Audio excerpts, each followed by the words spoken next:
Hello? Yeah, so I missed my live stream this Monday and I realized it while I was sitting down. I was like, I haven't made any YouTube content. I better record some videos. And I was halfway through doing a thing and I was like, oh yeah, I didn't go live. So here I am. Hey, how you doing?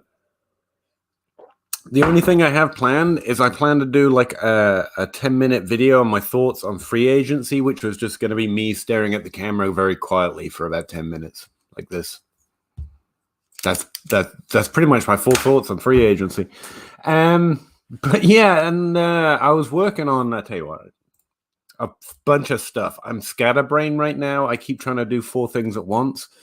Right now I'm trying to create a graph like I use for the market share production, including my videos and stuff. But I was like, why don't we just finally go ahead and bite the bullet and make one for yards per team pass attempt so we compare players to past players who've been successful in graph form. How exciting would that be? So, yeah, I was working on that, and I realized I didn't go. That thing scares me. I don't know what it is, and it keeps doing that. Anyway, and so I was like, I just go live. Maybe someone has a question or a comment, or they would like to make fun of me for having to wear a hat because I continue to fail to get a haircut.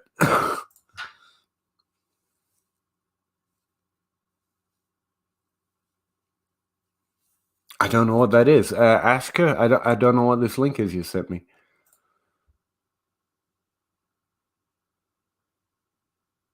Yeah, that's. I don't know what that picture is, but yeah, I'm going live. I'm here right now. You here, buddy? Sorry, my Discord's confused. So yeah, anyone got any free agency situations they want to throw at me while I make this graph thingamajiggy? Feel free. I'm out here grinding stats. I was gonna make a video on a lot of things. Like I said, I'm scatterbrained right now, but I was planning to do Devontae Smith. I realized I hadn't done a. Yeah. Oh, okay. He's confused because the Monday grinds on a Thursday. Yeah, it's Thursday, and I just forgot. That's the answer, buddy. Where are my sets?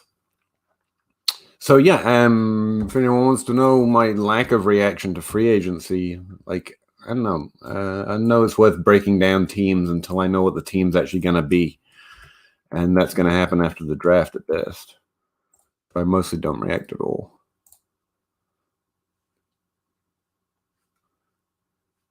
And where I'm grinding sheets and doing this, my stream might be extra laggy today, so I apologize for that. Hey, buddy, how you doing? SJDIX. I'm not saying that out loud. Where in the UK am I from? A fellow Brit who moved to the USA. My first NFL season, already hooked. Yeah, happy to meet you, bud. Originally, I'm from Shropshire, which, being from England, you might know where it's from. It's actually really big, but most people just stare at me blankly when I say that. It's the middle of the country, right on the border with Wales. So yeah, that's where I'm originally from. Closest big city to me was Birmingham, which I have some of that accent, I think. But where was I? It's actually a smaller place called Telford. Outside of that, Montgomery, Wellington. Depends how well you know England, you know. Mostly Shropshire does it for most people. That's normally where they tap out. Where are you from?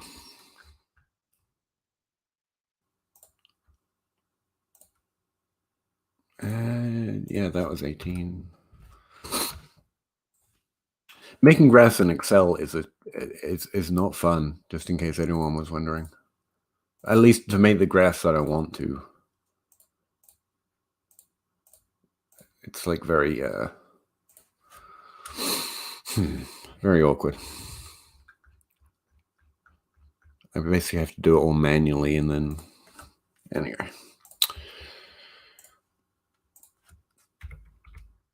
So right now what I'm doing is I'm copying yards per team pass attempt for each age for every player that's had a top 24 season, organizing it by age, and then I'll do the background trend line using that, and then we can plot players against that using a second data set.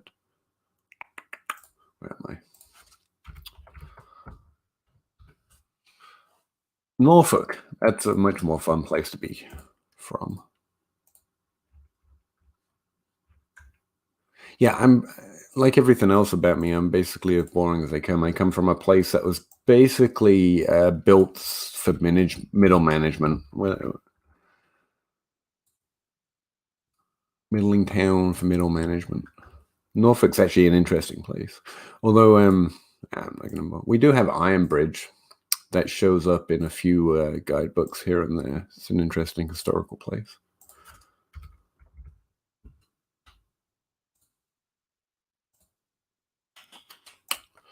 All right. Yeah, no one has it apart from Kevin Curtis. Kevin Curtis has age 23 data. That's good to know. All right, so over here.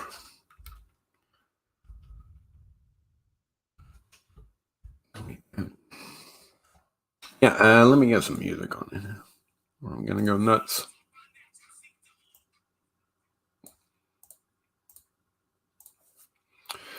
"20 people watching. I'm actually a little shocked at that. It's like twice what we normally get. And I'm sorry, I'm just quietly making grass over here. But seriously, if you got questions about what I think of Hunter Henry in New York, New England, let me know. Honestly, I try not to overreact to almost anything, especially free agency wise. I think we got overexcited because last year interesting stuff happened. Stop it. And this year, like normal, not much of huge note. I think Allen Robinson just signed his contract, or his free agency tag, or whatever. I feel bad for that dude, man.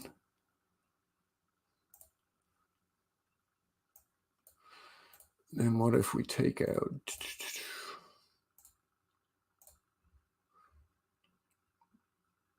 Let's just do this rookie class, shall we? Got enough going on.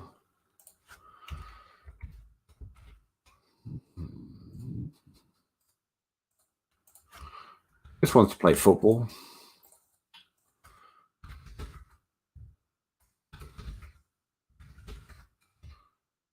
I'm trying to zoom in a little bit so it's not just a blurry screen here. There we go.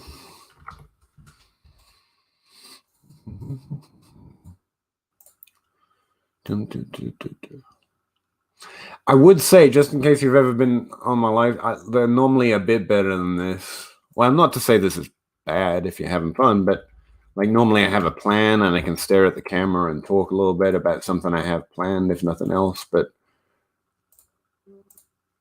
I just literally forgot to live stream this week. It's been a week, I gotta tell you. And plus the new Fortnite came out and John Bosch and me have been trying to play on it.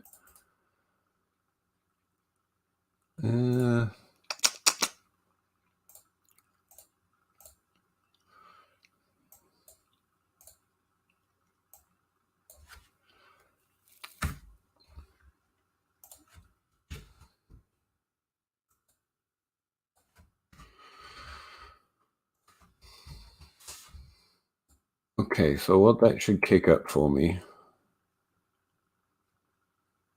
Okay, go away, Stanley Morgan. Stanley Morgan always wants to be on the graph. I don't know what to tell you. So what I should be looking at now is yards per team pass attempt. Yep, by age for top 24 wide receivers. Okay. We're going to have to delete these zeros or it's going to have problems.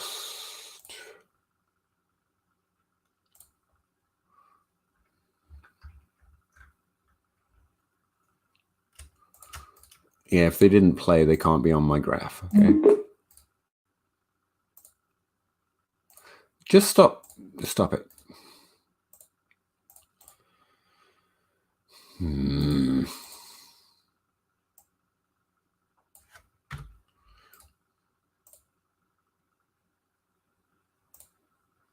Okay, yeah, there we go.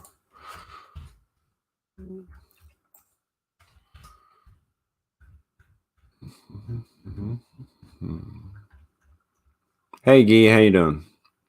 I stumbled on a video from Roto Underworld about Julio Jones this morning. I was surprised to hear you, fellow Team Old Guy here. Oh, yeah. I love Team Old Guy, man. I was thinking about AJ Green earlier, speaking of free agency. I don't know, I think I'm out. But it depends where he's getting drafted. I'll always take that veteran discount. We're just going to have to start again here.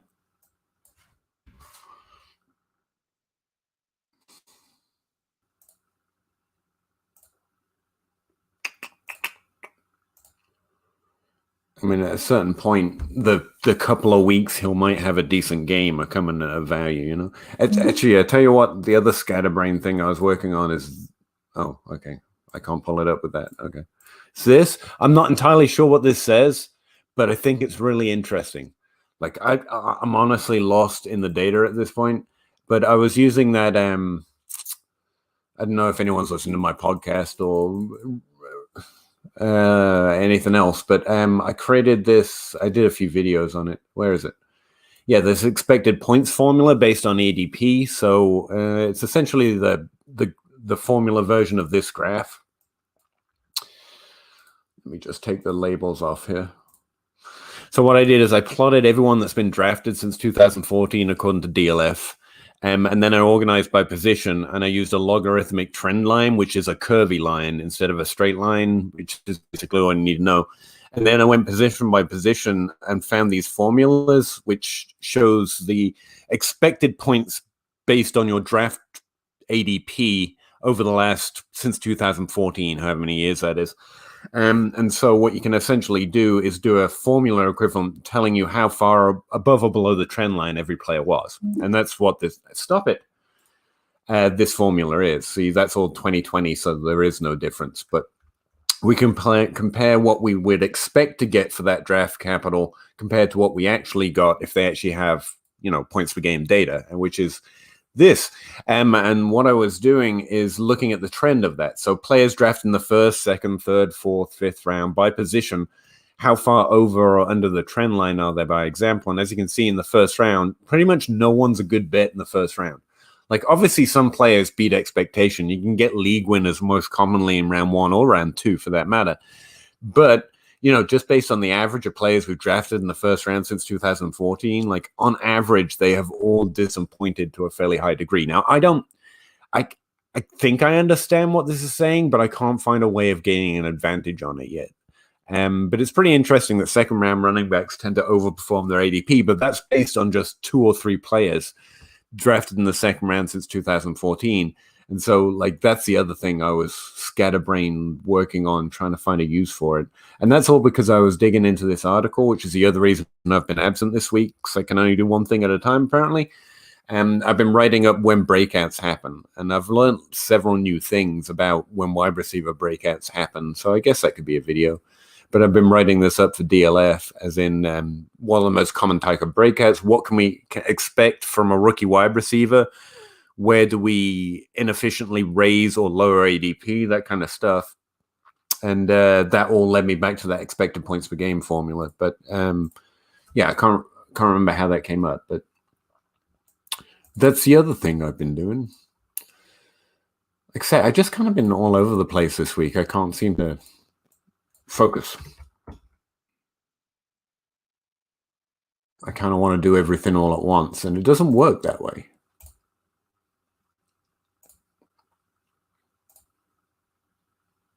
Oh, wow. What's that?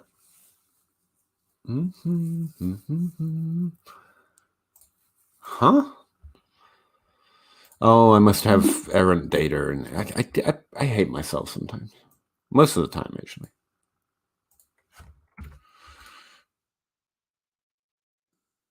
It's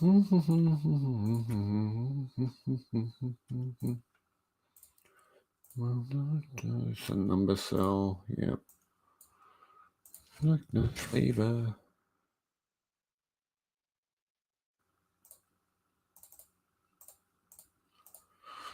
We do it.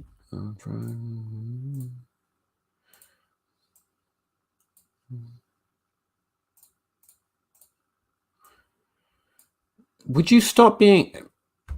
Okay, only Excel people understand my frustration right now, but this keeps wanting a format as a... Tell you what, we're just starting a fresh sheet. It wants to format as a table, and I don't want it as a table because that makes things extra complicated. Okay, we're just doing this. Go away, thing.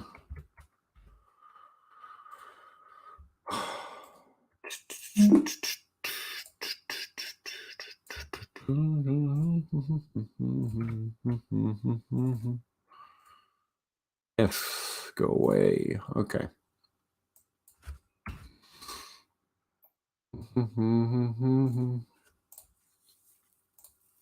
Okay, that looks a bit more normal.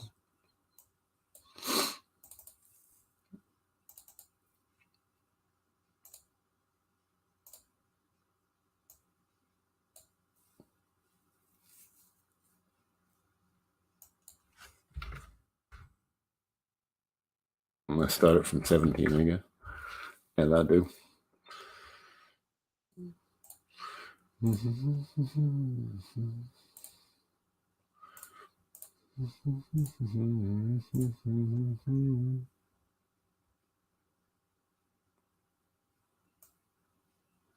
guess I should use a different format from the other graph just to differentiate it. But I'm not gonna, so... Okay, that'll do for now. Hey, Carpentry NFL, how you doing, buddy? Things doing okay there over in Player Profiler? Appreciate you. Bob Gilchrist, what day is it? It is Thursday. This is a Monday grind on a Thursday. You enjoying it? Well, not really. Actually, it depends how you define league winners. But if you're talking about getting exponential points for the amount you invest, then in fact, we get plenty of those rounds 1 to 3. In fact, we get the majority of them round 1 to 3. The best player drafted after round 3 since 2014 in terms of expected points versus getting, league winning upside, it was James Conner, believe it or not. Now that only includes players we actually drafted. So players like Philip Lindsay, players like James Robinson that weren't drafted in August before the season aren't included in there. So that's a fair point. But if you're talking about getting more points than you expect for the investment you put in, then rounds 1 to 3 are a pretty good place too. It's either rounds 1 to 3 or rounds after 10,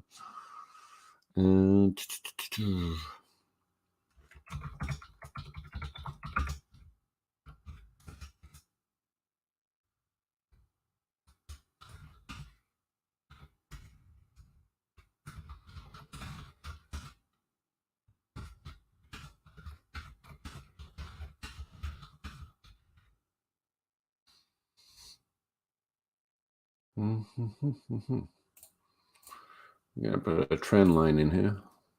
Linear. We love linear trend lines, right?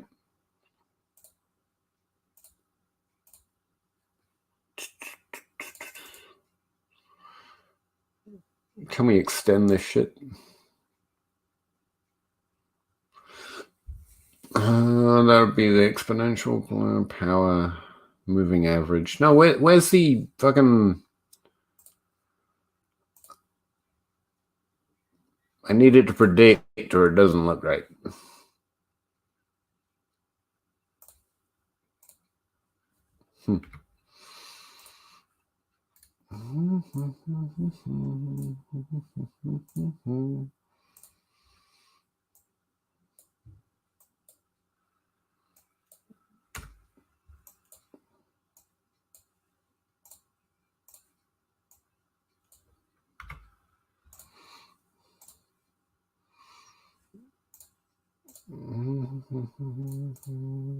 We went down to 20, back to our regular 6 real quick, by the way, in terms of viewers. Well, they won't know how to make graphs. That's just their problem, isn't it?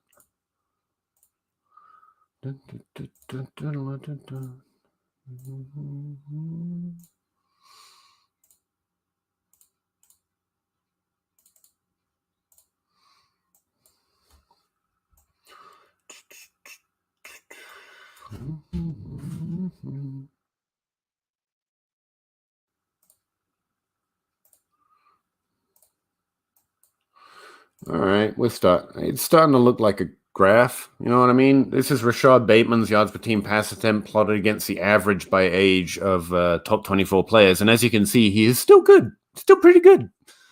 Still pretty good. Patrick Mahomes, yep, that makes sense. Yeah, he'd probably be on there, but quarterbacks don't tend to outperform expected pay very often. They're not. I'm using one QB ADP, so. League winners using ads in Dynasty does not work. Depends what you mean by ADS or ADPs. Does not work for what? I haven't put it to a purpose yet, so. And it certainly does, man, because Dynasty value market matters for ADP, but at the end of the day, we're using the same points to win or lose that year. So I don't know about that. Why is this running on a scale from... Oh, yeah, that makes sense.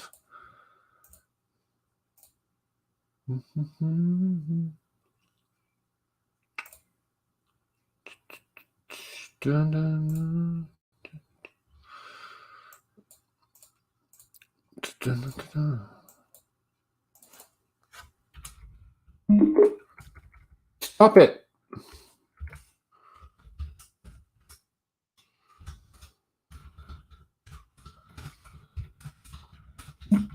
Stop it. I don't like this thing. I'm going to throw it away, I think.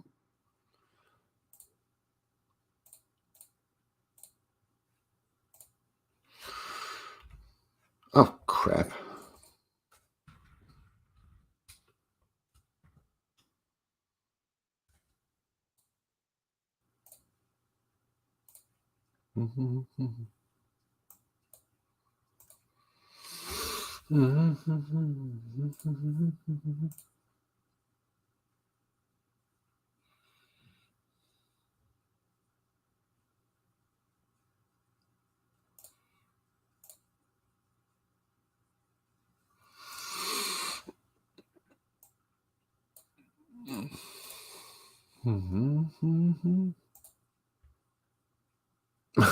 Okay.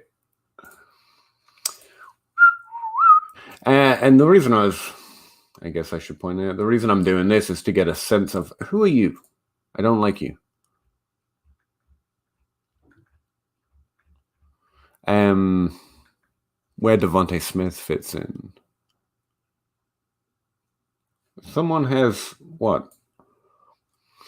Well, that's embarrassing. Demaryius Thomas. Okay, yeah. Hey, buddy. Yeah, that makes sense. I should have known that. Little frickin' freak.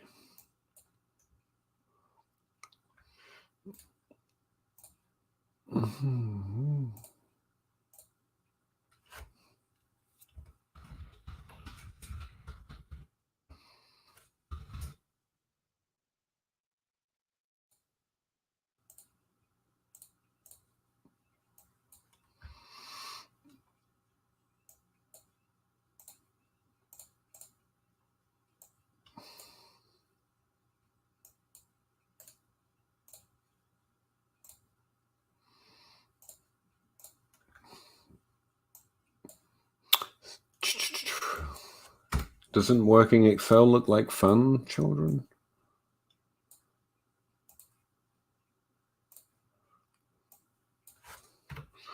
All right, where does Smith fit in?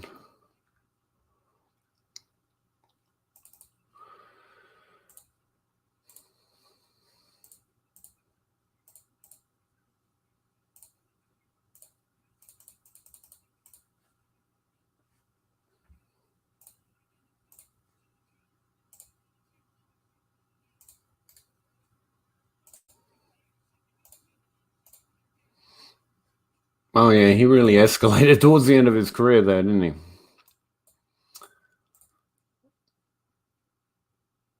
People love that shit.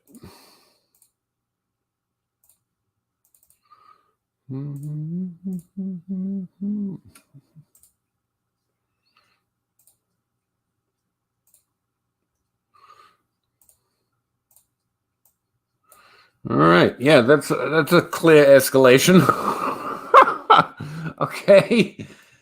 What's up, Devontae? What are we up to here?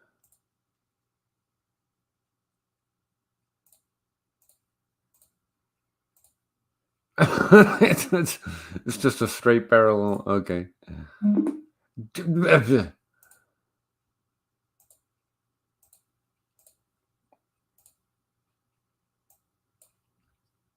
Jesus.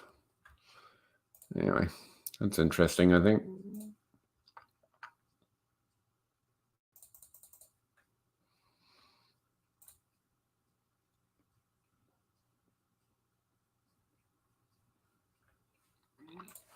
Hey, Bob. I'm doing the same thing. Okay, fair enough. Just with pictures. Okay. I hate pictures. Graphs. Graphs are where it's at, Bob. Everyone loves graphs.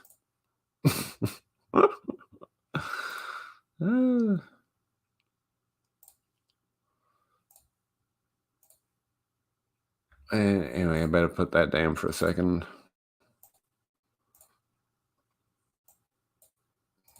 Anyone else? I guess the most excitement I've got for the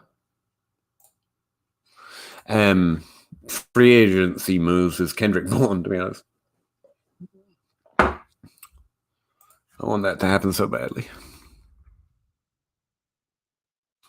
You go, girl. You make those pretty graphs.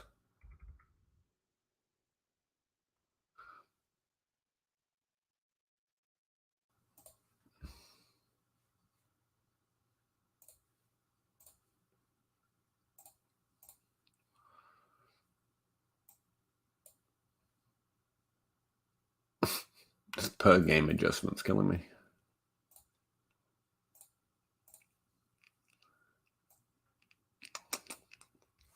Baby.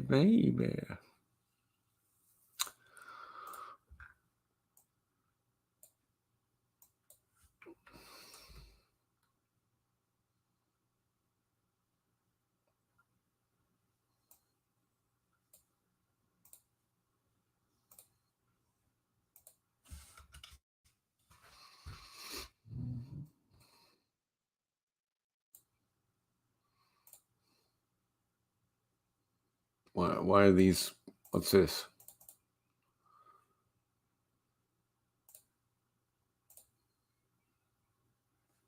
I don't want this line. What?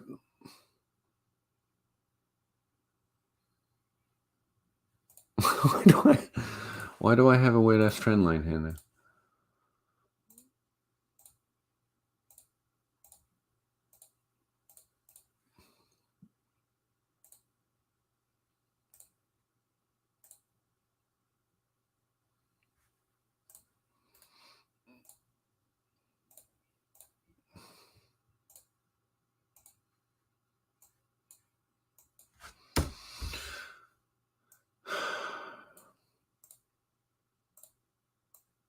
I got a weird ass trend line. I don't even know why that happened.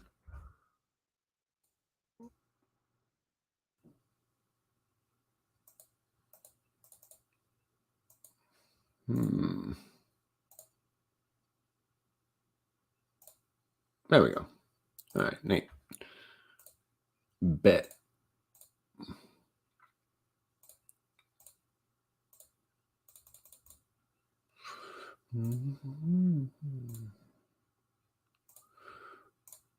Bold. That's Jamar Chase. Look at him go. I'm not sure yards per team pass attempt's going to graph well. Unless everyone's just always good.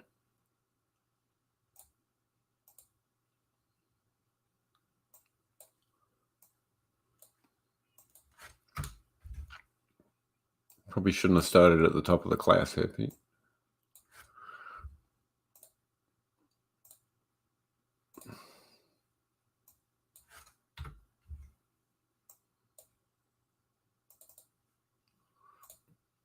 Line, no line. Data labels.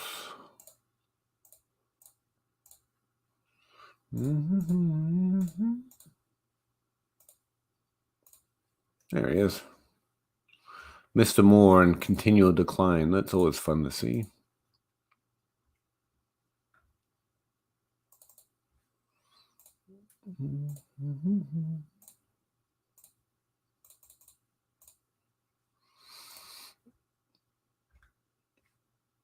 Anyway. Send me a graph. I'll throw an image on it. I appreciate that. Yeah. No, you're good. I don't really have a flow, man. Yeah, I actually just did Chase. But here's the thing. When he's only got 2 years of data, it's pretty awkward to see. But that's him. Tell you what. Let me do this.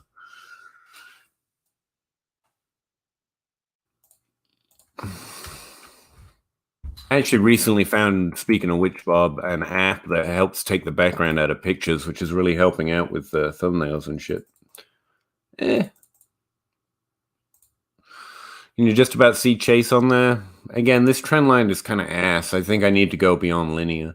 But yeah, Jamar Chase's second year was phenomenal in terms of per game. In terms of per game. And his first year was above the trend line as well. But I don't know how good this graph is yet. Like I say, I just started working on it. I don't know if it's a good way to look at it. So the one I'd pull up for you is this one, which is his market share, which I know does a pretty good job of describing how good players are. And that's how he looks. His second year was actually pretty phenomenal. His first year was within range. It was pretty average first rookie year.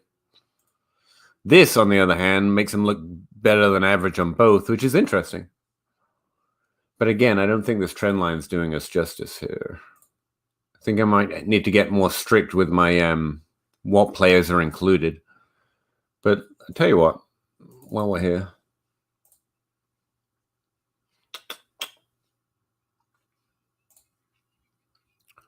try and take out that Demaryius Thomas outlier, maybe.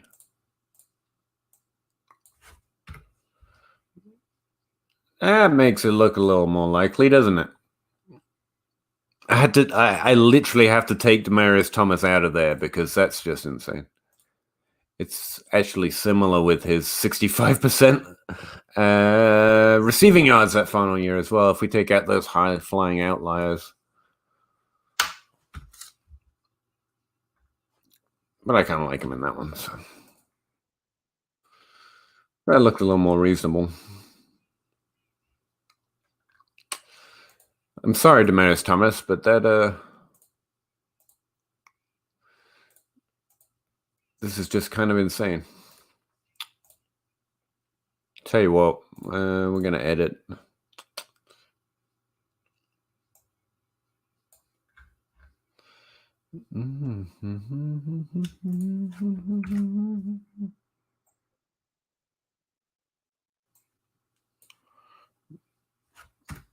Let's see if we can take him out and keep him in at the same time.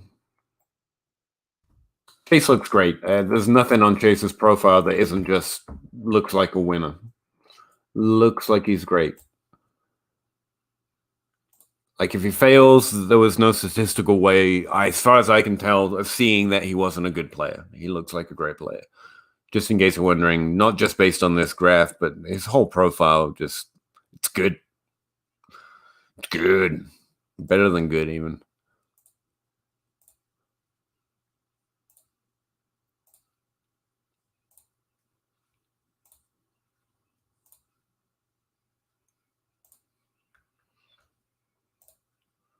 That's draft dependent a little bit, but yeah. Not really. There you go. I'm not sure about those blue letters. Blue numbers, sorry. All right.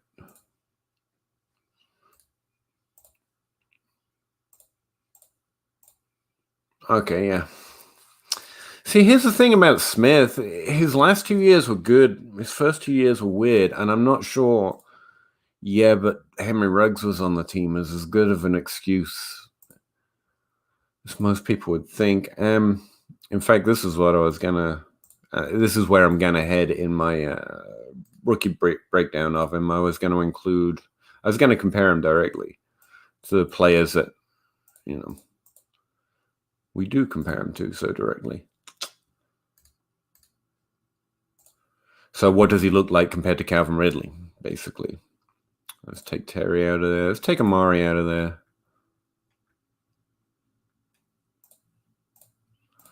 All right.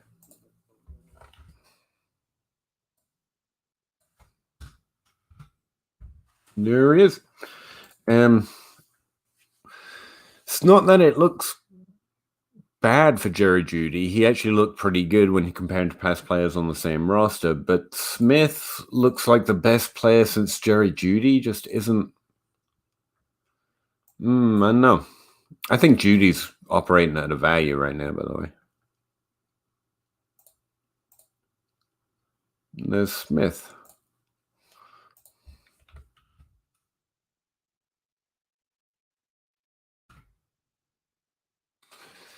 So yeah, if we could write off the first part of Devontae Smith's career the same way we could write off Calvin Ridley's because he didn't play, then he looks about as good. No, you're good, man. Yeah, me too. I'm very interested because the idea here is that Jeudy and Calvin Ridley, not Calvin Ridley, like he was held back, but I've never seen evidence that a player breaks out or is better than his profile because of other people on the roster. Like most can show something at age 18 and 19, so long as they play, a decent number of games. Like I like Devontae Smith a lot more than I liked Henry Ruggs. Stop it. But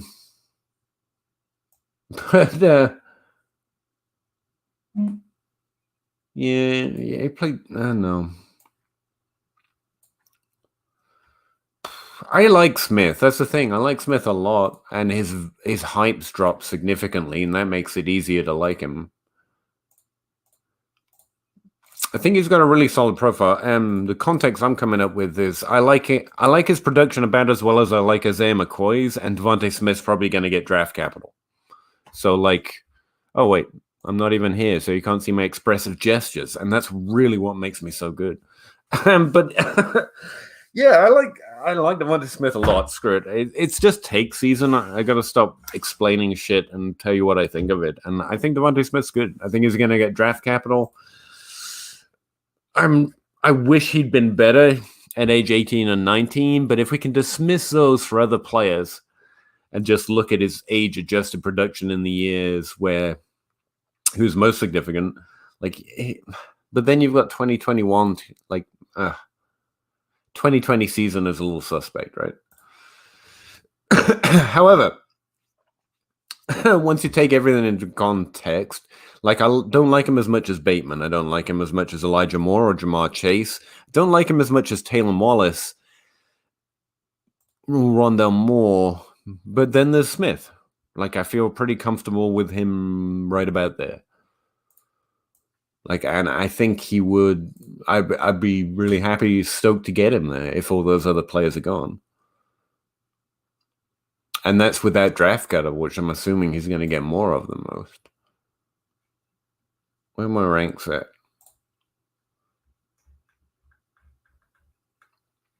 So yeah, I got him just below Elijah Moore, wide receiver 5.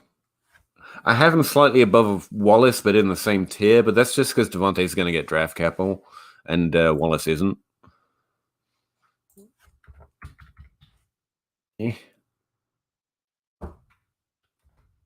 I can't zoom in enough for you to be able to see this, can I? No. Yeah, but I got him slightly above Wallace in my. Really, it's the third tier, but really it's the second. I just wanted to highlight that Chase and Bateman are the only two wide receivers I don't really have any questions about. I love everything there. I'm good. And so Rondell Moore and Elijah Moore are part of this second tier, but I like him significantly more than everyone else in here. But Dimey Brown, Taylor Wallace, Devontae Smith, I'm never going to have to draft Isaiah McCoy anywhere near them, so this is just a take for a take's sake, but I really like his production profile. So yeah, you've just got this second class of wide receivers of Smith, Wallace, Dimey Brown, and I like him there a lot. The only player I think most will have questions about is having Elijah Moore over him, but like I'm always going to like the small guy profile who's productive every year, as opposed to just being productive that 1 year or those last 2 years. Like Elijah Moore was good at 18 and 19, put it that way. Like that's just that he just did more. Well, he was okay at 18, but he did better at 19, and he was well over the line at 20, whereas Devontae Smith was just good at 20, not great. And so more is more for me. It's not exponential. It's not like Elijah Moore has a huge ceiling. I can just be more confident that he can, that he was more productive in college and so should transfer over to the NFL more before we get draft capital anyway. Hey, Mac, I think you have a delay on chat because my 1 and 2 year comment was about Chase, but I do find Smith's jump interesting as well. I have 1.01. Oh, no, sorry. I probably just read it out of order. I'm fairly bad at managing the chat, Mac. Sorry about that. But yeah, you're right. It was a pretty huge jump. Fortunately, we don't have to say 2020 was a weird thing with Chase because I don't even think he played in 2020. That's why we only have 2 years. Let me see. Reasons for his jump. Probably come up with a few here. Just check he played the right number of games. Yes, he did. So I would imagine, and here's the thing about first years. I love it when players do well, obviously, in their first year, but most don't. That's why it's so important to me when they do. Like CeeDee Lamb wasn't great his first year either. Neither were most. Well, here you go. Or age 18 season, rather. Like you're a skinny kid.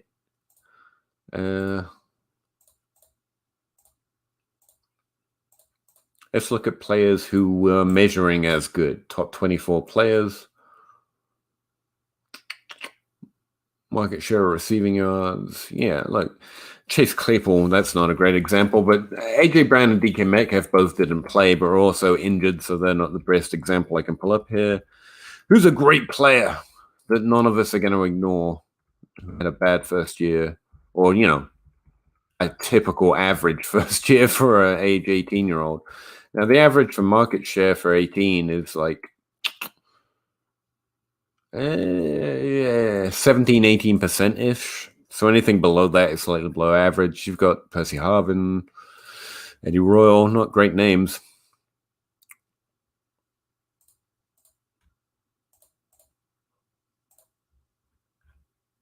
Blanks. All right, so Randall Cobb only had 8% of market share his first year. So did Jordan Matthews. And I know what you're going to say, but yeah, back off Jordan Matthews. He was on the career path to do pretty well. Tyler Lockett had a slow start, but then dominated from ages 18, from 19 to 21. Also a late declare, by the way, for anyone trying to talk you off late declares. So, yeah, it means you probably got a lower ceiling than some. As far as, if you want to adjust by age real hard. But remember, Brandon Cooks had 28% at age 18. And so, they don't all hit like DeAndre Hopkins or Keenan Allen. Man, I love age adjustments. Look at that list. That's a pretty good list considering how bad we are at ranking players. Just sort by age, rookie production.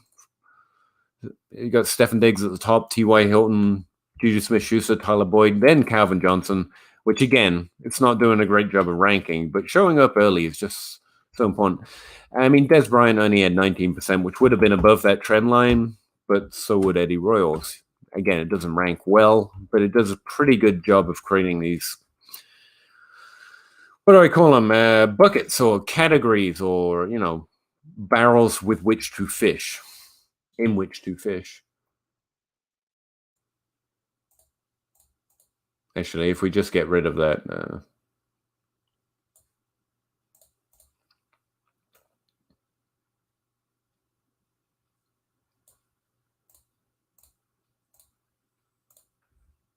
I'm just doing all players now instead of top 24 players, just to remind myself of how hard you shouldn't bet on it too much. But Stefan Diggs had like the second best age 18 production in terms of market share receiving yards ever. T.Y. Hilton, Juju Smith-Schuster with fourth, Tyler Boyd was fifth. Like, that's all players. Like, you've got Patrick Sharp coming up here who didn't hit, and Marcus Wilson, and Derek Hagan, who I don't even know mattered, and Eric Page is number one, to be fair.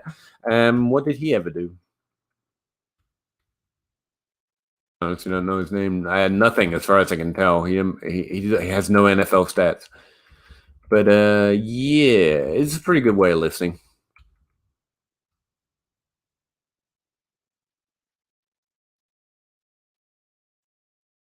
The players who aren't going to show up, obviously, are the ones that are underproductive, like Terry McLaurin and Michael Thomas, and those who didn't play at age 18. Age 19, which is the most common breakout, again, it's a pretty good list.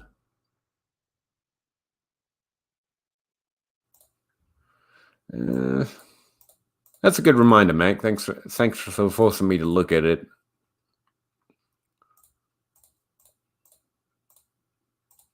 But where was I?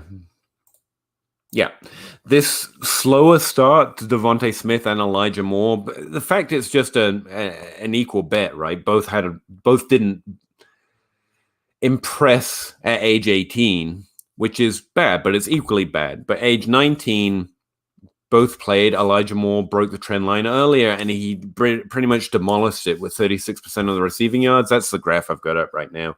I know. No. I got to get out of StreamYard so you can see things properly, but yeah, there he is. And then even at 20, Elijah Moore is further above the trend line. And this is an exponential. Being further above the trend line doesn't mean you're more good, but it means I'm more certain that you were producing above what most players do based on an adjustment which seems to highlight good players. And so that's why I like Moore more than Smith. But by all means, especially once we know the draft capital, it's not like Moore's going to be better than Smith. If they both broke out, I wouldn't be surprised that Smith was better than Moore. But I'm more certain that Moore could break out, if that accurately says a thing. Yeah, there we go.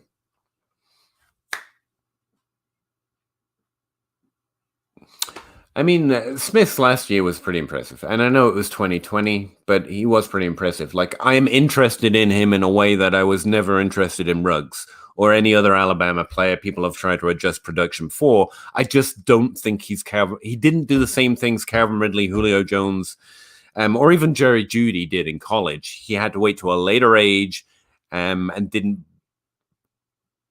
Well, that last year was probably pretty much as good as any of them did. But it's your last year when you have all the senior difference, and it was 2020, and it's just a little harder to bet on. Like, but again, what does that mean? That means I have very few players above him in my ranks, especially for this year. It's really just Chase Bateman Moore, the two Moore brothers. And you know what? Moore and Devontae Smith, I could probably drop Elijah Moore down into this tier and be very happy with it. It's really just three players in this first tier. I might even change that. Yeah, why not? And then you've got Smith and Moore in a tier together. How about that? I mean, this, especially right now, really doesn't matter until we get draft capital. There you go.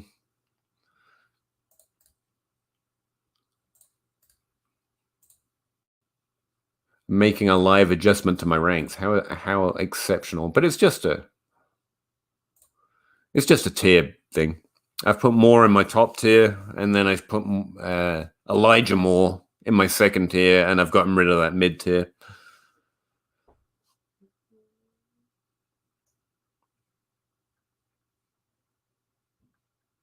Yeah, I think that's fair.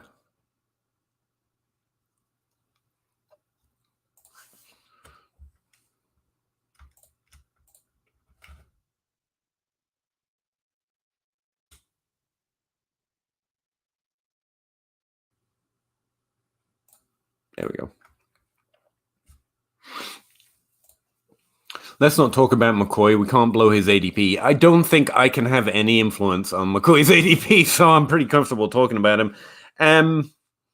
I need to know more about the kid, to be honest with you, but his production's great. His production is as good as Devontae Smith, but he was doing it at a younger age. That my model measures it about the same in terms of how productive they were. So yeah, I like him a lot. Appreciate you. Justin Jefferson, as in you want to see him on the graph? Yeah, he was just good. I should have hyped Justin Jefferson, but I thought everyone liked him. I had no idea anyone would have thought that he wasn't good. Honestly, I was just kind of blindsided by the inappropriate disliking of Justin Jefferson. Oh, wait. There we go.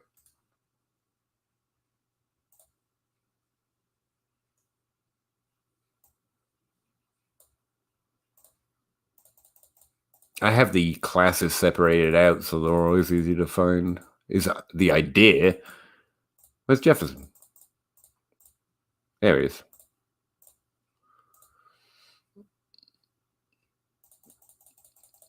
Yeah, that's actually not a bad comparison to Elijah Moore.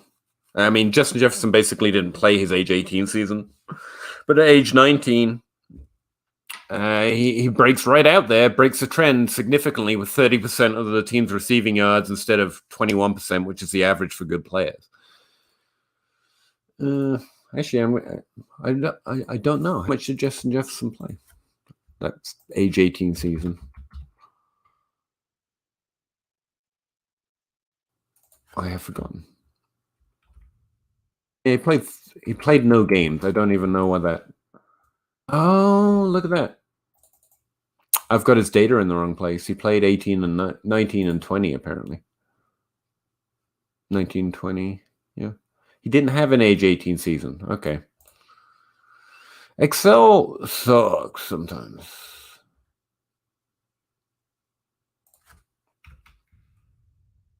But it's got a data point in there. It shouldn't. Give me a second. Oh wait. There we go. Jefferson. It's actually not a bad comparison in terms of his domination of the offense, but you got to remember Jefferson is doing this as a 2 on the offense with behind Chase as well, which is actually a plus for me, not a negative. He was a volume hog when he wasn't the primary. I mean, come on. Shit, not hard sometimes. Yeah, I want more on Smith. Honestly, the difficulty with this class is I don't want to let ADP decide who I get.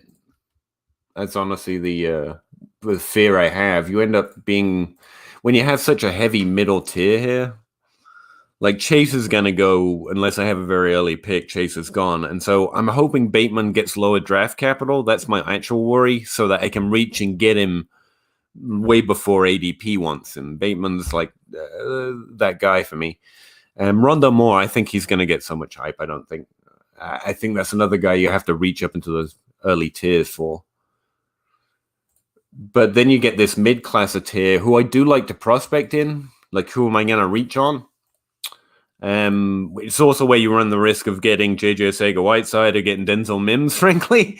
So you don't want to spend an early first-round pick on it because there's more of a concern there. But Devontae Smith's probably going to be the one with draft capital, which puts him in like a T. Higgins rookie situation, which is where I want him, but he's probably not going to fall to me, and I rarely trade up for players that I'm okay on, you know? I'm not so hot on him. I have to have Devontae Smith, which probably means I'm going to have to make a conscious effort to go out and get some Smith, depending on where he goes in the draft. Elijah Moore, Taylor Wallace, these feel like players that can fall to me. Dimey Brown, same category. But Smith is the one you'll probably have to trade up to get if you want some. If you want some of Smith. And I think it's worth it in the same way T. Higgins was worth it last year. Just because he could be one of the good players in this class. He's got a decent profile.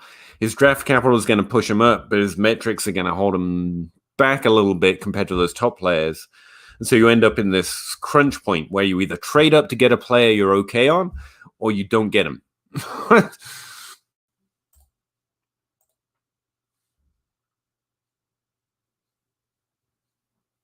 It's not that. That's fair, Iggy. I don't care in that I won't let it sway me, but it's not that I don't want to know. I actually read about that one, and the main concern was that he's a deep threat with no speed. And the thing I read seemed to think that there's no player who's ever not ran a 4.4 that's a good deep threat. So it makes me think they don't watch football at all, or have only watched the combine. Like the best deep ball receivers aren't necessarily the guys that run 4.2 to 4.4. Like that's just a stupid statement. And the other thing is, I don't necessarily think that's the only way you can play in the NFL. Like, I think he showed he was a lot better than where he was playing. And hopefully the idea is that continues to be true when he gets to the NFL. It doesn't mean he has to be a deep threat player. I do think it means he won't rise in the draft, as it were. He's going to be a day 2, day 3, probably, hopefully guy. That means a lack of opportunity, but that's why I'll end up with him. I think he was very productive in college, and he's going to be, an afterthought pick in the draft and also in rookie drafts. So a cheap shot at that kind of upside. Yeah, because a wide receiver that hits the top 24 is pretty good upside. Now, the problem with McCoy having less draft capital also means he's going to be this type that's going to hit later, probably. Not always, but probably. Which means you're going to get a lot of dynasty value, but you do get the excitement and you do get the points. So he's more of a points pick that I don't want to spend early crap on, but I like McCoy a lot. But we'll have to see what the draft does until I can know for sure which way to go with that. Want to become famous? Buy followers, primes, and viewers on no.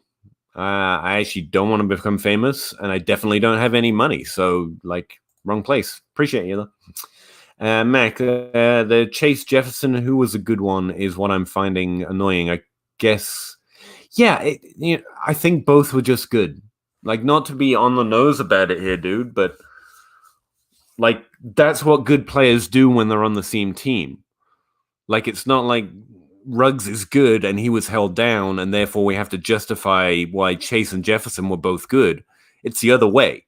When good players on the same team do what Chase and Jefferson did, you have to say Ruggs and Smith, and they did worse. They're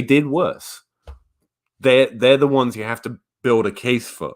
You don't have to build a case for Chase and Jefferson. They did what good players do. It's like everyone tries to backfill. I don't know where everyone's getting the ranks from that we're meant to think Smith is good, so we have to explain Jefferson. It's the other way around, or Chase. Those guys did well. We have to explain why Smith did slightly worse. And Judy. Those are the players that need explaining. Chase and Jefferson just did what good players do. That's what they do. That's what that looks like. Especially when they're playing on the same team, which, as I mentioned, was why Jefferson's profile was so impressive. He's the 2 to Chase and dominating. That's Jarvis Landry and Odell Beckham on the same team kind of a profile. Not that Chase will hit, but if he's going to, he did exactly what he should do in college if he's going to break out. It's still, all rookies are low probability bets, all of them. But Chase is one of the better ones. And if uncertain, trade the pick for a productive player. That's always the answer. You're talking about Isaiah McCoy from Kent State. Yeah, I believe he went to Kent State.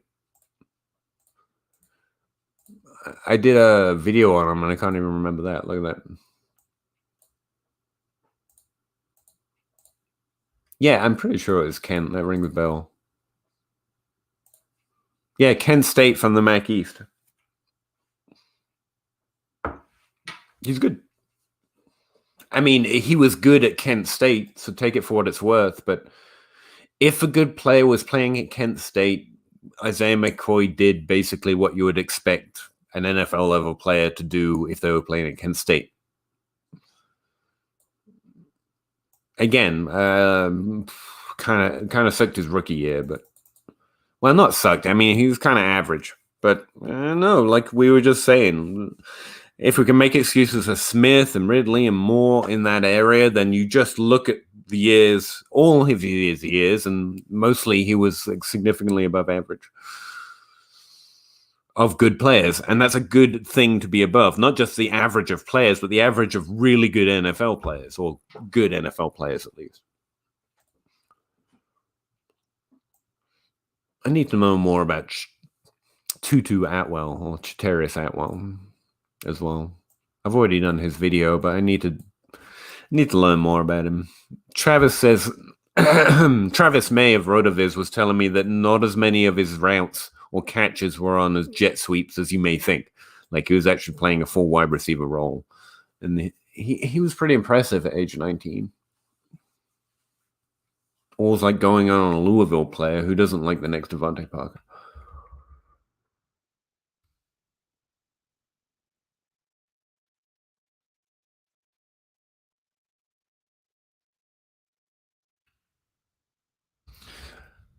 Anyway, well, not tell you what, but there's another example of it. I really liked Antonio Golden Gandy using that Calvin Ridley adjustment. Even at 20 and 21, he was doing well. I think he's a decent buy. I'm actually trying to wrap up this article I'm writing right now on wide receiver breakouts, and it's basically come to the point where I just have to name the players I like or don't as different types of breakouts that can happen. And I think Gandy's one of them. He's the only one. Where's that thing?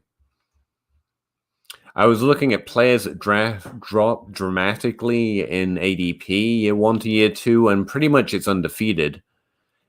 But the few players that have beaten it, dropped to such a drastic degree that they're almost worth investing in just in case of Tyler Boyd, essentially. Let me see here. I forget. And this is just using March. I'd have to use August to be even.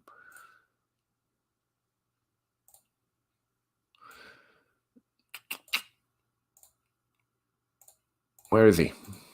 Yeah, Antonio Gandy's dropped like 7 rounds since last August. He's currently being drafted in the what? 21st round? Like that's a 3rd or 4th round pick, and I think that's worth it. I mean, he had a bad rookie season, but judging by draft capital, I don't think it was so terrible. I mean, we don't expect much for those guys. Players drafted rounds 4 to undrafted free agent tend to get around 344 yards in their rookie season if they're going to break out. That's the average anyway, and he got 203, and that's not a million miles away,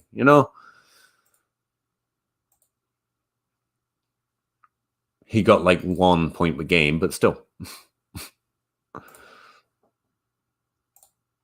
I think for his value right now, that's like the easiest scoop ever. Like people were 7 rounds higher on him last year, and we haven't seen much yet, but they're already 7 rounds lower than him. I just think that's worth what is that? Like a 4th round pick? You could potentially. I sent some offers out and didn't get any bites because no one in my leagues is apparently this stupid. But ADP says that someone out there has drastically dropped their expectation on Golden Gandy Golden, whatever. I think he's decent. Same with Rager and Edwards, but they're still pretty high investments. 8th and 10th round picks. But anyway, yeah, I think he's going to make my list.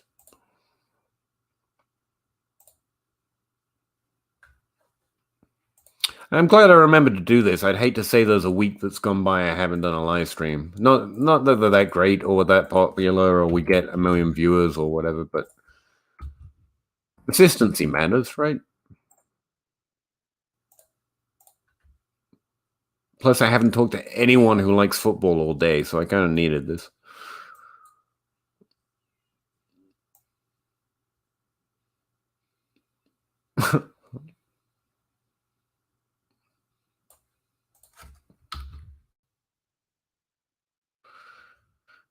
Go try and make some YouTube content in a minute. What do I think of Kendrick Bourne in the past? Yeah, I said earlier, you probably won't hear it, Mac, but like that's actually a free agent move that I'm interested in. Depends where he's going to get drafted, but I think he's going to do at least what he's done so far, which gives us 10 points per game and be a viable starter in bye weeks. And I think there's upside there. We haven't seen what the Pats offense is fully going to look like yet. We have trouble predicting the Pats offense. I think Kendrick Bourne's good. I think he's a good player, and so I'm kind of excited for him to go to a team that doesn't necessarily favor draft capital quite as much. Like, if he's good, he'll get to play.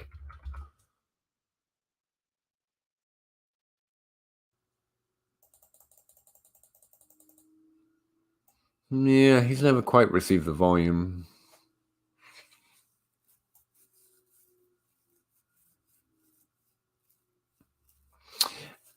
It depends how you mean. Like, what? How much do I like him? I guess would be the real question. I'm probably not targeting him in trades, but I'd be very happy to end up with more of him. Right now, I've got quite a lot of him, though. So, same with Zach Pascal. I don't really need to trade for him, but I'd put him on the back of a few of your rosters just in case if you don't have any. I like Vaughn a lot. 200, 400, 300, and then 600 yards for an undrafted free agent is pretty good. Zach Pascal's got back-to-back 600 yards games.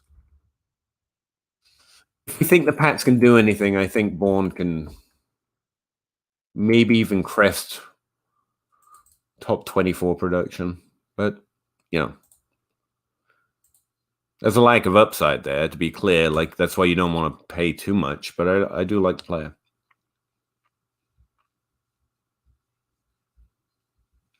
Curtis Samuel signaling the what the fuck won't affect your Washington football team, won't affect your outlook. Not really.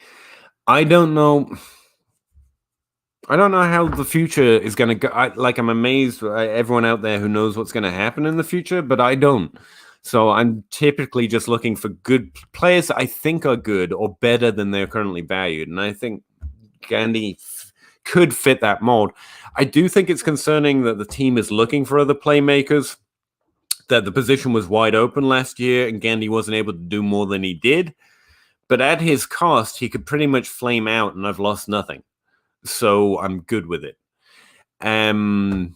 So I'd pay a third-round pick for Antonio in that situation. Sure. Pay a third-round pick for most things. And I think he was a pretty impressive producer while in college. So there's a little upside there. Not in terms of value, but production. That's the only other problem with those lower drafted, lower valued guys. Like, I'm just looking for points and, for a third-round pick, I'll try. If I can't get anything else, or I can't trade for a better wide receiver. More proven wide receiver. Curtis Samuel, I think, is another one of these players who, I think you value Curtis Samuel, or most people value Curtis Samuel the way I value Gandy, or those other players that have shown potential but never really shown that they're going to earn the opportunity in the NFL. So I'd pay what you would pay for Curtis for Gandy, but I don't have to. Hopefully I don't have to. I think Curtis is a good player too. I don't think he's ever going to be like a consistently top 24 wide receiver here. He's not worth a first-round pick, a second-round pick if you're looking for points. I think he can be a very valuable NFL asset. Whether he's a running back or a wide receiver doesn't really even matter to me. I think he can put up points, but you kind of have to pay for those points. And the minute you're doing that, the value's gone for me. Because everyone wants it, because he got draft capital and hype. And so I think I can get what Curtis Samuel will do for less, because hype and draft capital doesn't actually give me points. It just makes it harder to trade for them or draft them or whatever. But I think he's a good player. I think he can have a good season. I think that helps Terry McLaurin and Ryan Fitzpatrick, and I'm excited about that. But if I'm trading for a player in Washington, it's Terry McLaurin.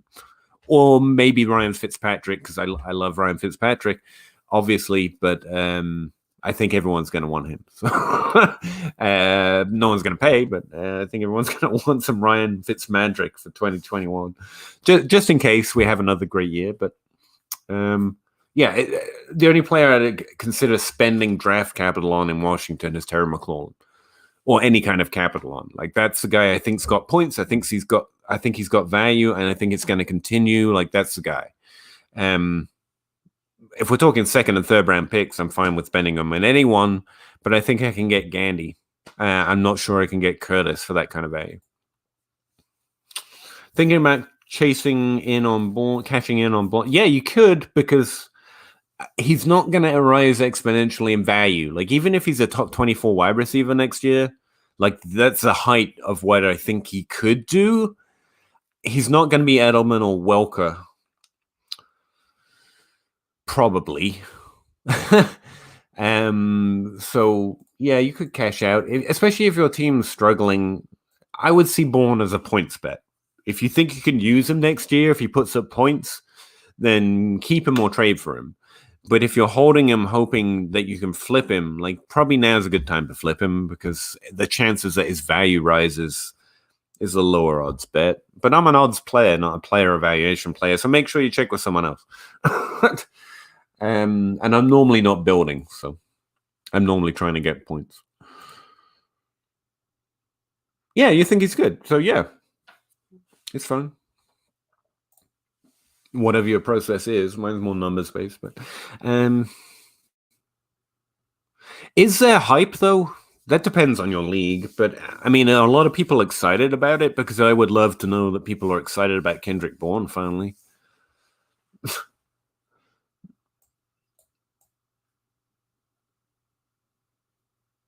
Like, I think he's outperformed his ADP, or he outperformed his ADP and outperformed his draft capital phenomenally. That rarely turns into much more than that. I want shares of him, which I have, just in case, but the chances of it are relatively low. You just got to know that. And the chances of that value rising significantly are also relatively low. So I think he's more of a, if I need points, he's a cheap way of trying to get at least a decent floor of, bye-week fill-in, and an upside of, hey, this could be a guy that starts as my wide receiver 2, 3 throughout the season if everything magically works together the right way. But only if I'm trying to get that I'd be interested in keeping or getting Boyd. And so most situations, if you can flip him for more than you paid for, now it's probably a good time to do it. And that's Dynasty. Dynasty, you always have that hedging in the back of your mind. Hype. Yeah, I just call it hype when everyone's saying the same thing on Twitter. I think of it as hype. And I do think when everyone's saying something on Twitter, despite how much of a bubble it is, I do think it affects ADP, because so many of us that are in that community are in the community that drafts in ADP, mock drafts, and that can affect your regular league as well. So that's what I think of as hype, just a story that everyone's saying in my little bubble.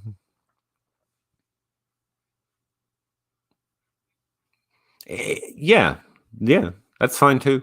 You can like a player and still recognize it's better to get whatever value you can from him right now. Like, that's fine. Now, back to what me and Bob were talking about earlier, there is a potential he vastly outperforms his current costs that you've paid, and that's a league-winning type of move. But if you already have him on your roster, then there's even less value to that, if you know what I mean, because you're presumably going to find that elsewhere as well. So, yeah, it depends on what. Like, I wouldn't just trade him for a second-round pick, but if I'm trading him for a player specifically in the second round, yeah, okay. Like, there's a player I really want with draft capital and good production, then sure, if someone's fallen in my draft or whatnot. But it's hard to know this far out, and so I guess that's the value you're looking at. If you can trade for a second, I guess that's where his value line is for me. I'd trade for a second, keep for lower than that. But, yeah, like I say, I'm normally betting I just take the points, but a second is probably where you're trading.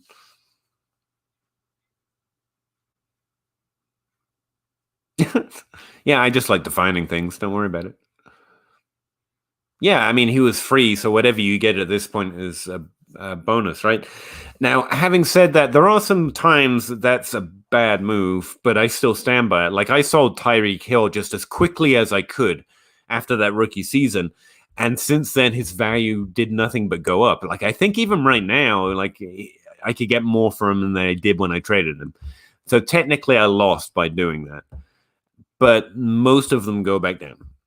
So this is a weird thing about this little game of ours. Like, you can win 9 times out of 10, but that 10th move is the one that means that the best move. That's where all the value is.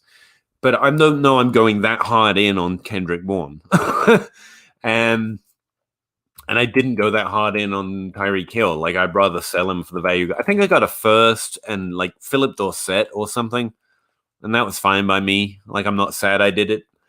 But I definitely lost by doing it. So it's awkward. But I don't think Kendrick Bourne's that player. And I love Kendrick Bourne. So. I don't know anyone is. I would say last year. That's last year, right? Yeah, that was last year. He was a little unlucky with touchdowns. If he continues to maintain the same volume, he should get more touchdowns, which would push his points per game up around 10, 11 points per game, even if he maintained the same volume in New England as he did in San Francisco, which I hope he can do, and that would make him a value. But again, there you're talking about a wide receiver 3 and a good story on Twitter and something we'll enjoy. He would need to get more opportunity than he was able to in San Francisco to do better than that. Yeah, he'd need more volume. He got 74 opportunities, 14% target share. Like, yeah, it's there. Like I said, that 24 upside is there. Who like Kendrick Bourne?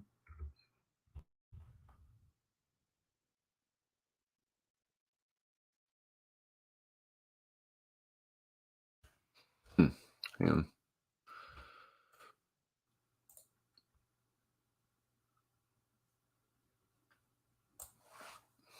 I can put something on it other than a second round pick value. Give me a second here.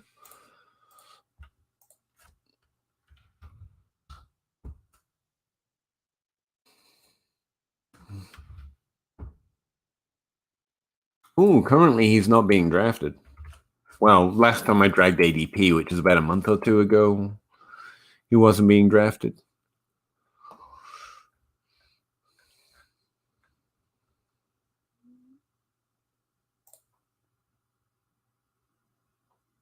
Like, you can't get this kind of value.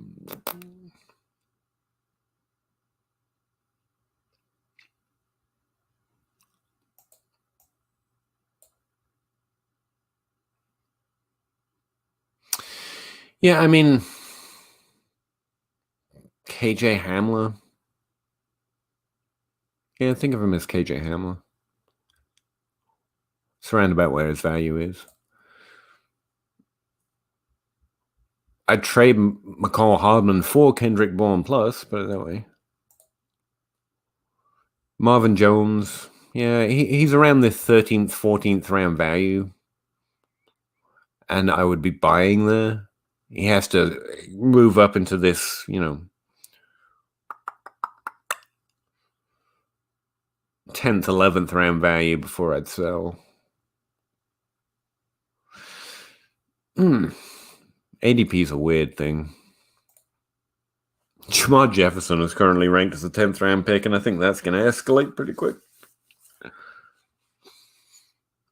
Like, that's a potentially late first round player here going in the 10th round, apparently. I don't think that's going to hold. Yeah, it's all draft dependent.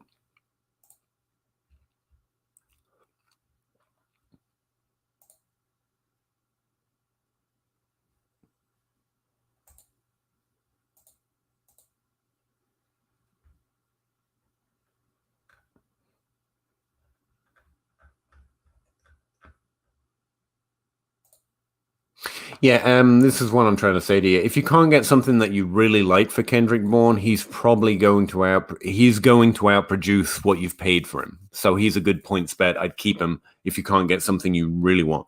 like something you're like, oh, I can get this player with this pick, and you're really excited about that player, then they'll probably have more upside and value. Outside of that, I'm just keeping Kendrick Bourne. And if I have to pay less than that, then I'm buying Kendrick Bourne. But he's not someone obviously, I'm not going to tell you to buy Kendrick Bourne at any cost. I mean, probably get Tyler Johnson and Antonio Gordon Gandy for less right now.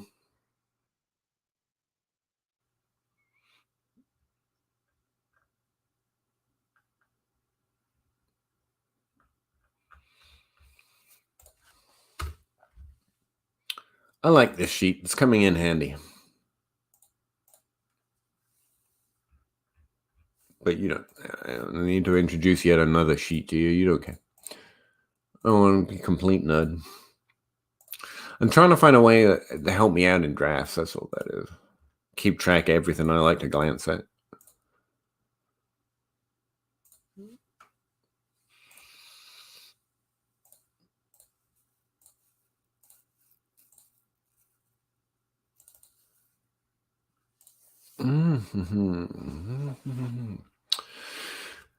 How are we doing, people? I am going to get out of here pretty soon because I want to get more coffee, make some YouTube videos because I haven't done that this week yet either because, again, I am a bad person who's been distracted this week.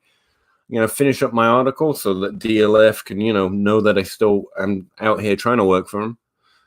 And stuff like that. Otherwise, I'd be happy to talk to you all night, or 6 of you.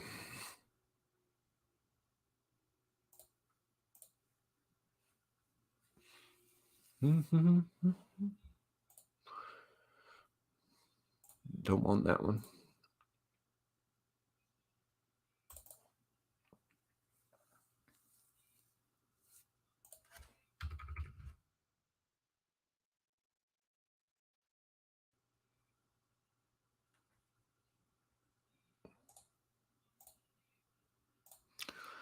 Maybe I should make a rookie board. I was trying to avoid it pre-draft this year. Because every time the draft capital happens, I make a rookie board. Like, this is the order I would draft players in, pick 1 to 12 in the first round, second round, third round. Last few haven't gone so well. But I think it's an interesting way of viewing ranks. And this year's a really interesting rookie board to make because what do you do with these running backs compared to some of these wide receivers? Like, I can tell you there's basically one rookie running back that I would definitely draft over wide receivers right now. The second one, I'm not even so sure of. And it really depends on how draft capital goes. Like, the draft is going to affect a lot of where I target players or try to target players because that's what I do with rookie drafts. I'm going to trade up in rookie drafts. I want to go get the one I want as much as I can.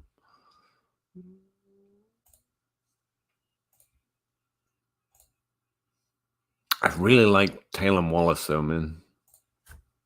He's going to be a player that easily falls into your lap this year, too.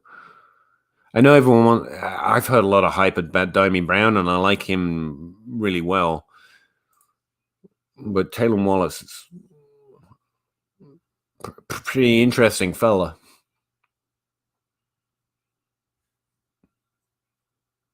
Yeah, rookie board will be interesting this year. You sent me a DM. I look forward to reading it, bud. I got it. There we go. No, appreciate it. And I don't know what it's about yet, so I can't respond. But appreciate it, Bob. Thanks, Mac. Yeah, normally I stream every Monday, but lately I've been having to work Monday, so we've been doing it on Tuesdays. And this week I just forgot, and so we're doing it on Thursdays. But I do stream once a week. And getting this in today means I can literally say that with a straight face. I've never forgotten a week. So yeah, check out my Twitter feed. I post it on Patreon, but not everyone likes to go over there just in case they accidentally get charged $1, which you won't, but still. So pay attention to my Twitter feed, and I let everyone. Normally, I give more than a 5-minute notice. I will be clear about that. But typically, I stream every Monday around 6, 7, 8 o'clock. Depending on how the day goes, and I like to give at least 12 hours notice of when it's going to happen, because it's more fun when people can turn up so I can, like we've been doing, chat. So yeah, this is a bit of a weird one, but I'm glad to meet you. I'm glad at least it meant that I got to chat with you for a while. I guess if I'd done it on Monday, I might not have gotten to do that. So that's pretty cool. And Bob, I just assume you're always going to be around. Guy, I really appreciate it, man. You seem to find me no matter what stupid day or time I actually have to end up. And SJ here, man, fellow Englishman, appreciate it. I didn't get to talk to you more. You're from Norfolk, you're now in California. I want to know more about what it's like to be in California, because I've just been living in Kentucky, and I think that's like an extremely different place than California. So I'd like to know more about what the diaspora English life is like in California. So hopefully I get to talk to you again. Appreciate it, everyone, but I am going to get out of here. I'm thirsty. I have YouTube content to make. I got to grind that YouTube and finish that article and stuff. But see you again next week if you're interested in more live streams. Monday or Tuesday. And again, normally I give more notice. So, if you see me on Twitter or all, you'll know about it. And hopefully I get to talk to you again, because that's the only reason. It's just fun. Like I say, rough day, rough week. It was fun to talk to you all. Really appreciate it. Thanks very much. Take care.